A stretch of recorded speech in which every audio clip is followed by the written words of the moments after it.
How's it going, everyone? We are coming up on the end of February, and that means the March PlayStation Plus free titles will be revealed soon.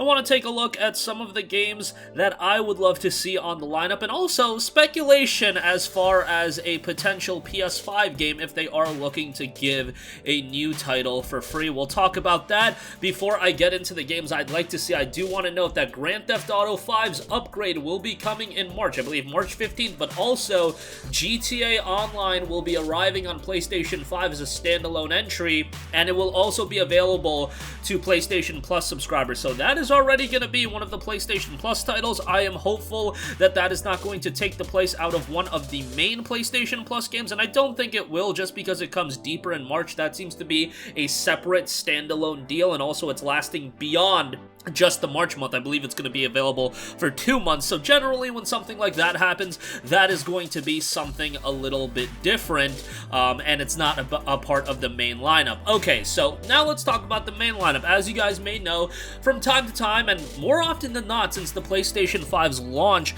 Sony does like to include a new release game as a PlayStation 5 offering. That isn't the case every month, but generally speaking, the majority of the months have seen that happen, whether it be a Plague Tale Innocence getting its PlayStation 5 upgrade, Control Ultimate Edition launching, etc., etc. Maquette is another game.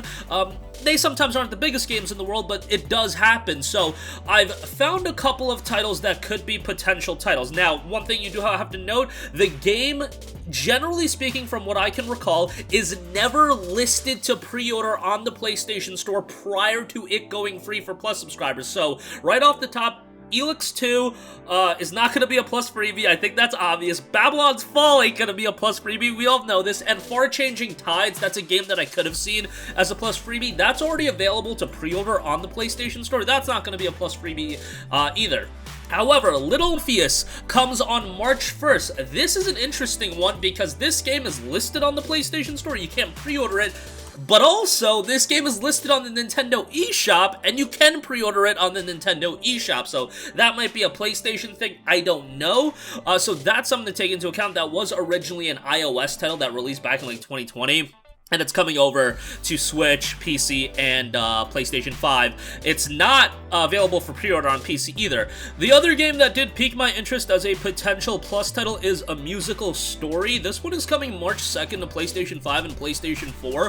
Why I found it a little bit interesting is that this game is actually dropping on PS4 and PS5 seemingly a couple days before the other releases. On PC, it's March 4th. On Xbox One and Xbox Series, it's March 4th as well. Nintendo Switch, it looks like to be scheduled for Thursday, March 3rd. So I don't know why it would be coming a couple days early on PlayStation. That March 2nd release date is confirmed, by the way. On the PlayStation blog, they have A Musical Story launches on PS4 and PS5 March 2nd. Pulled up the Steam page, that's listed on March 4th there. So this is all speculative on my part. If they are looking to give a new release away for free, it'll be interesting because we can relay back to this video and see if I was accurate on any of that, because I haven't actually done this level of analysis on potential Plus titles. And again, not every month do they offer a brand new release, but since the PlayStation 5 came out, I want to say like 70 to 75% of the time they do. So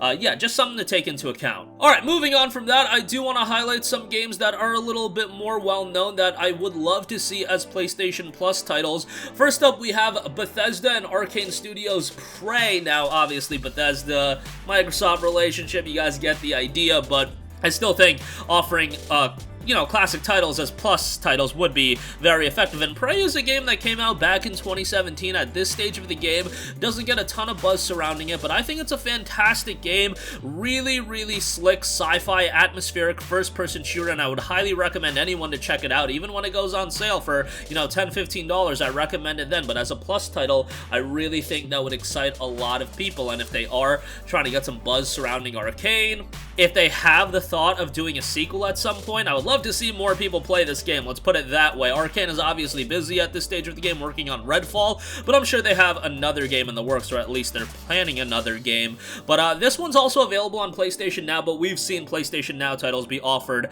as Plus titles, so that's not really anything too new. Next up, Spyro Reignited Trilogy I think would be fantastic as a PlayStation Plus title. This is just such a fantastic remake of the original 3 Spyro games. I thought this was so well done, and maybe it's a little bit of nostalgia speaking, but nostalgia only lasts for a little bit, and with Spyro Reignited Trilogy, I was able to go through this game and have a great time.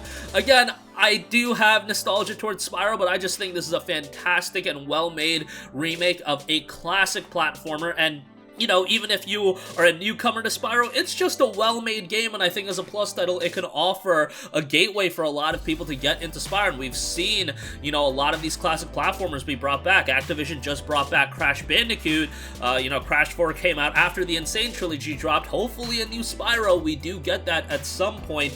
Activision now owned by Microsoft as well, but we've also heard Microsoft say that, you know, they're open to bringing Activision titles to PlayStation in the future and restricting, you know, Spyro, a franchise that is so associated, I think, to many people with the PlayStation 1. It just makes sense for Spyro, if it does come back, to be available on PlayStation platforms as well. Lastly, I do want to give a shout out to Outer Wilds. This is a game that got such a fantastic reception when it initially came out back in 2020.